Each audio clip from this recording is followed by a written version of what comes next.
Kembali di Prime Market Highlight pemirsa. Misteri kecelakaan tragis Air India 171 mulai terkuak. Ya, laporan awal menyebut kedua mesin kehilangan daya hanya beberapa detik setelah lepas landas akibat saklar bahan bakar tiba-tiba mati. Laporan awal penyelidik mengungkap temuan mengejutkan soal kecelakaan Air India 171 yang menewaskan 260 orang di Ahmedabad, India Barat. Hanya dalam hitungan detik setelah lepas landas, kedua saklar bahan bakar Boeing 787 Dreamliner mendadak berpisah ke posisi cut-off, memutus suplai bahan bakar dan memicu kehilangan daya total. Kondisi itu biasanya hanya dilakukan setelah pesawat mendarat, bukan saat mengudara. Data black box menunjukkan kebingungan di kokpit. Salah satu pilot terdengar bertanya mengapa saklar dimatikan, namun rekannya membantah melakukannya. Setelah itu kedua saklar dikembalikan dan mesin sempat menyala ulang, namun hanya 1 menit yang berhasil pulih sepenuhnya sebelum pesawat jatuh. Para ahli menilai saklar ganda sulit diaktifkan secara tidak sengaja, sehingga menimbulkan spekulasi serius soal potensi kesalahan manusia atau gangguan teknis yang belum terdeteksi. Penyelidik kini fokus pada rekaman suara kokpit untuk mengidentifikasi siapa yang mematikan dan menyalakan ulang saklar. Para pilot dipastikan bebas alkohol dan dinyatakan fit untuk terbang, serta telah cukup istirahat sebelum penerbangan. Namun hingga kini belum jelas motif atau penyebab pasti aksi di kokpit yang mengarah pada salah satu kecelakaan udara paling mematikan di India ini. Berbagai sumber, IDX Channel. Pemirsa, NASA tengah berada dalam situasi yang kian mengkhawatirkan setelah lebih dari 2.000 staf senior dilaporkan mengundurkan diri secara sukarela dalam beberapa waktu terakhir. Fenomena ini terjadi di tengah rencana pemotongan anggaran besar-besaran oleh pemerintahan Presiden Donald Trump. NASA tengah berada dalam situasi yang kian mengkhawatirkan setelah lebih dari 2.000 staf senior dilaporkan mengundurkan diri secara sukarela dalam beberapa waktu terakhir. Fenomena ini terjadi di tengah rencana pemotongan anggaran besar-besaran oleh pemerintahan Presiden Donald Trump. Pengurangan ini terjadi di tengah persiapan NASA untuk misi penting termasuk pengiriman kru baru ke bulan pada tahun 2026. Yang menjadi perhatian utama adalah mayoritas dari staf yang mengundurkan diri memegang peran vital dalam berbagai divisi utama NASA. Staf NASA itu terlibat dalam penelitian ilmiah, eksplorasi luar angkasa berawak, hingga pengembangan teknologi untuk misi-misi masa depan. Kepergian dari staf yang mengundurkan diri bukan hanya karyawan biasa, melainkan para insinyur senior, ilmuwan, dan manajer proyek. Pemangkasan ini merupakan bagian dari usulan pemotongan anggaran lebih dari 6 miliar dolar Amerika untuk NASA pada tahun 2025. Jika disetujui Kongres, pengurangan ini akan memangkas hampir 25% dari total anggaran NASA dan dapat menyebabkan pembatalan berbagai proyek penelitian serta misi besar, termasuk Gateway Lunar Orbit Station. Meskipun pemangkasan ini bisa diubah oleh Kongres, kerugian keahlian dan pengalaman yang sudah terjadi dinilai akan berdampak jangka panjang terhadap kepemimpinan dan inovasi Amerika Serikat di bidang antariksa. Banyak pihak berharap Kongres dapat mengambil langkah untuk melindungi anggaran NASA demi menjaga keberlanjutan eksplorasi luar angkasa dan riset sains masa depan. Berbagai sumber, IDX Channel. Perusahaan layanan internet Starlink menghentikan sementara layanan untuk pelanggan baru di wilayah Indonesia. Penghentian sementara ini disebabkan kapasitas jaringan yang telah mencapai batas maksimum. Perusahaan layanan internet satelit milik Elon Musk, Starlink, resmi menghentikan sementara penjualan perangkat serta aktivasi kit baru untuk pasar Indonesia. Penghentian dilakukan untuk pelanggan yang membeli melalui jaringan retail maupun pihak ketiga di Indonesia. Dalam pengumuman yang disampaikan melalui situs resminya, manajemen Starlink mengungkapkan bahwa penghentian sementara ini disebabkan kapasitas jaringan yang telah mencapai batas maksimum.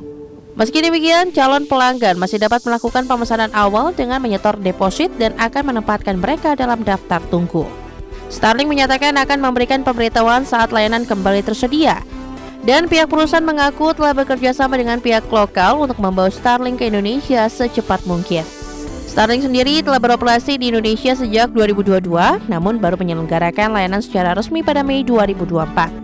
Ekspansi ini menunjukkan tingginya minat terhadap layanan internet satelit Starlink di Indonesia, khususnya untuk wilayah 3T. Berbagai sumber, IDX Channel. Pemirsa, CEO Nvidia Jensen Huang kembali menjual sebagian saham miliknya senilai jutaan dolar Amerika. Ya, penjualan ini dilakukan di tengah lonjakan harga saham Nvidia dan kekayaan pribadi Huang yang terus meroket. Bos Nvidia Jensen Huang melepas 225.000 saham perusahaan senilai 36,4 juta dolar Amerika Serikat atau sekitar 590 miliar rupiah. Penjualan ini merupakan bagian dari rencananya untuk menjual hingga 6 juta saham Nvidia secara bertahap hingga akhir tahun 2025. Pada bulan Juni lalu, Huang juga menjual saham pertamanya dalam rencana ini senilai 15 juta dolar Amerika. Langkah Huang ini terjadi di tengah performa luar biasa Nvidia yang baru saja mencetak tonggak sejarah sebagai perusahaan publik pertama dengan valuasi 4 triliun US dollar. Saham Nvidia terus meroket karena permintaan tinggi terhadap chip AI yang menjadi tulang punggung model bahasa besar. Tak heran jika kekayaan Huang melonjak drastis, naik hampir 29 miliar US dollar sejak awal tahun ini. Dengan total kekayaan mencapai 144 miliar dolar atau sekitar 2.333 triliun rupiah, Jensen Huang kini menempati posisi ke-9 orang terkaya di dunia versi Bloomberg Billionaires Index. Ia bahkan menggeser Warren Buffett yang berada satu peringkat di bawahnya. Meskipun terus melepas saham, Huang masih menguasai lebih dari 858 juta saham Nvidia, baik secara langsung maupun melalui entitas lainnya. Berbagai sumber, IDX Channel. Masih bersama kami di Prime Market Highlights, pemirsa, informasi selanjutnya datang dari industri hiburan, di mana film Superman versi terbaru garapan James Gunn langsung terbang tinggi di box office Amerika Utara.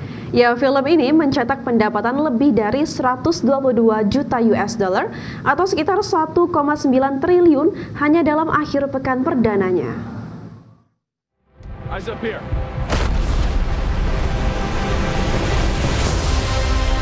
Film Superman produksi Warner Bros. Dan DC Studios memuncaki box office Amerika Utara dengan penjualan tiket 120 juta US dollar atau sekitar 1,9 triliun rupiah sepanjang akhir pekan. Disutradarai oleh James Gunn, film ini dibintangi David Cornswet sebagai Superman dan Rachel Brosnahan sebagai Lois Lane. Ini menjadi debut yang kuat bagi kisah pahlawan super yang telah lebih dari 7 dekade difilmkan di layar lebar. Analis box office menilai kesuksesan Superman kali ini bukan karena deretan bintang, melainkan kekuatan cerita dan arahan sutradara. James Gunn memang dikenal dengan pendekatan unik dan berani mengambil risiko dalam perceritaan. Keputusan tidak mengandalkan aktor kelas A pun terbukti tepat. Penonton datang untuk kisahnya, bukan sekedar nama besar di poster.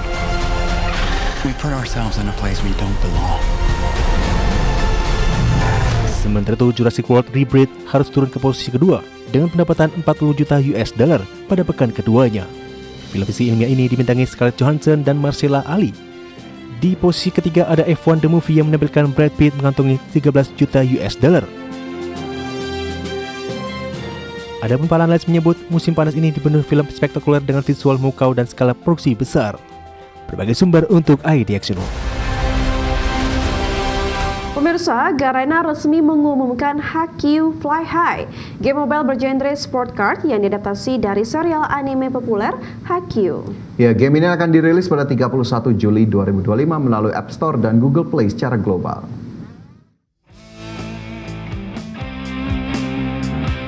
Garena resmi mengumumkan Haikyuu Fly High, game mobile bergenre sport card yang diadaptasi dari serial anime populer Haikyuu. Game ini akan dirilis pada 31 Juli 2024 melalui App Store dan Google Play secara global. Di Haikyuu Fly High, pemain akan dapat merekrut pelatih pemain voli dan bertanding menggunakan pemain voli ikonik dari serial anime Haikyuu Fly High.